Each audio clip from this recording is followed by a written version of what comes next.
Hi, my name's Kelly Poltro. I'm going to be doing my Module 1 IV Fluids and IV Piggyback video. The first thing you're going to do is you're going to access your medical administration record, your MAR, to review your the provider's order for what you're giving. So today we're going to be giving IV fluids of normal saline, and we're also going to be giving an antibiotic of cefazolin. So our MAR is electronic, so we'd access it through the computer. We would make sure that we're in the right patient's chart. In this case, our patient is Ellen Davis. Her date of birth is 9/19/1965. We would access in that section if she has any allergies. We would access the order. So our first order is for sodium chloride, which is our normal saline IV, 500 milliliters to be given continuously. That would calculate to 125 mLs per hour, which for gravity purposes, that would calculate to 21 drops per minute. So we're going to be giving that, as well as we're going to be giving the cefazolin 1 gram IV piggyback in 50 mLs, and that calculation turns into 17 drops per minute to be given over 30 minutes because we're using gravity. We are to be using 10 drops per minute tubing for both things. So at this point, I've reviewed the MAR. I'm going to go into my med room, wherever we keep our fluids. I'm going to make sure that I have the correct sodium chloride, which is our normal saline. Make sure it's not cloudy. Make sure that it is within date. And this expires January of 2023, so we're good. And then make sure that I have the med from the pharmacy, which in this case is cefazolin 1 gram to be given IV piggyback in 50 mLs. So we have that here. And check, make sure there's nothing cloudy. The expiration date is January 2023 again. At this point, you want to make sure that you check your med book to make sure there's no interaction issues. We've done that and we're good. For this exercise, we are going to pretend that we've just inserted the IV and that it is indeed patent. That's what the instructions say, so we're going to go ahead and do that. We're going to make sure that we have all our supplies. I'm going to perform hand hygiene.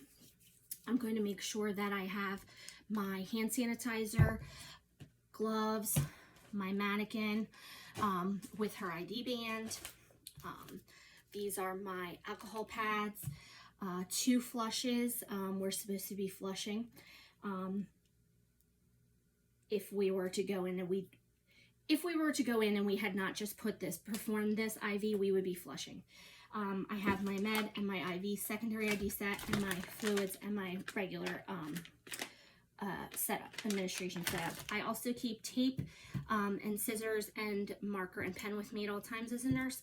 And I'm using that today because we don't have any labels. Your institution or wherever you work will probably have specific labels to label your fluids and your meds when you're hanging with an IV. So we've checked our expiration dates, we've checked our meds. That's our first check. Now we're going to go into the room. Hi, Mrs. Davis. My name's Kelly Poltro. I'm your nurse today. I'm going to be giving you your fluids and your medication. I would educate the patient on what I'm giving her. In this case, normal saline and cefazolin, which is an antibiotic. I would have her tell me back what the signs and symptoms are, and that she understands those. I would have her verbalize she understands those, and she understands that she would have to let me or another nurse or a physician know if she was having any of those symptoms. I would ask her name and date of birth. I would check it against her wristband. Again, Ellen Davis, date of birth 9/1965. I would ask her if she has any allergies. Even though our MAR electronically says that she has no known drug allergies, no known food allergies, and only seasonal allergies, I would still ask her because there might be something new that we have not known since her last time here. If there was anything, I would make sure that I write that down so I can document it later. So I performed hand hygiene. I've talk to the patient. I'm going to provide her privacy. If she, has other people in the room, you might want to ask them to step in the hallway. She may say that she wants them there. That's fine too. But you always want to provide that privacy prior to, you know, starting giving medication. So we're going to open our fluids. I personally label my fluids prior to hanging them. In this case, I'm using tape. I'm writing what we're giving. I'm initialing it. I'm putting the date on it and the time I've given it. I'm putting it on the back of the solution so that way it doesn't cover any of the words on the actual bag or the expiration date. So this is our cefazolin, 1 gram given over 30 minutes in 50 mLs, where that calculates into 17 drops per minute via gravity. I initialed it, I dated it, and I timed it. This is our sodium chloride normal saline solution. It calculates to 125 mLs per hour, but because we're doing gravity, we're going to be giving 21 drops per minute, initial, date, and timed. So we've done that. We have provided the privacy. Now we're going to prepare our tubing. So the first thing we're going to do is we are going to do our regular fluids. So we always hang that first. That's going to be going continuously. We are going to maintain aseptic technique when we're doing this. We are opening sterile stuff, so you can remove the tubing. The spike and the port have a cover on them, so they say sterile. So we're going to go ahead and open that for our fluids. Personally, I put on gloves when I am spiking anything. It's just my preference. Being aseptic is important, especially when you're handling a sterile field. You don't want to touch anything. You don't want to contaminate it. So the first thing you do when you open your tubing is make sure that your tubing is clamped. So you don't want to spike your bag and then lose all your fluids. So we've closed that. Our spike is covered. Prior to doing anything, we want to make sure we're ready to actually spike it before we take that off. So the best way to do that is to invert your bag. This blue cap is keeping the sterile field of this. So the first thing we're going to do is we're going to remove, and then we are going to remove our spike.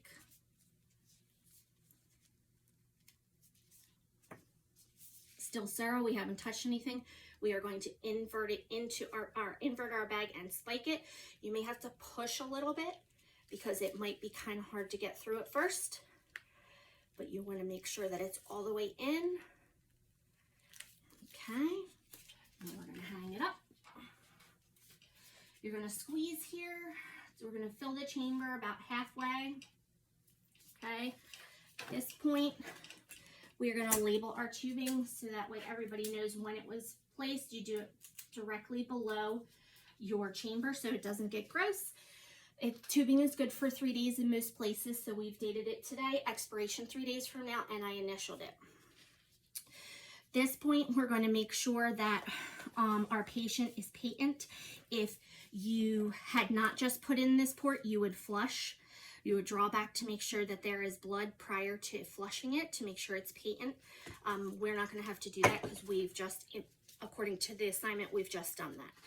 So before we hook the patient up to the fluids, we take an alcohol swab and we vigorously clean the port for 10 to 15 seconds. Even after just placing it, you're still going to do that because you've just flushed it. You don't want anything dirty to get in there. You're going to take the cap off of the actual tubing. You're going to maintain sterile field. So you're going to immediately attach it to the port that you just cleaned. So that way it is hooked up. Now we have to do, for normal saline, it is 21 drops per minute. You're going to need a watch with a second hand. So you're going to open the tubing and you're going to watch your drips and you're going to count for a full minute here to make sure that you're getting the 21 drops per minute. 2, 3, 4, 5, 6, 7, 8, 9, 10, 11,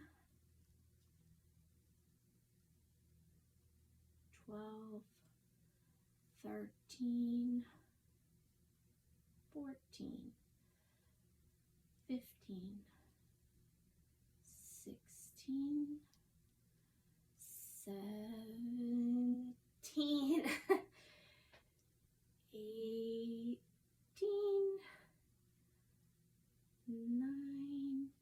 19, and 20, and 21. All right, so we are infusing correctly. Next, we're going to move on to the piggyback, the cefazolin. We've already labeled it. We have a secondary IV set to go ahead and use when you're doing piggyback IV meds. You want to lower your fluids and have the meds above it. For gravity purposes, you want what's higher to be administered. So it's essentially the fluids will be lower, so that way this is given prior to that. So you're going to go ahead and open your tubing. Again, you're going to dispose of all the trash. This again is going to have the spike and the port covered. You're also going to get this, which will help with hanging.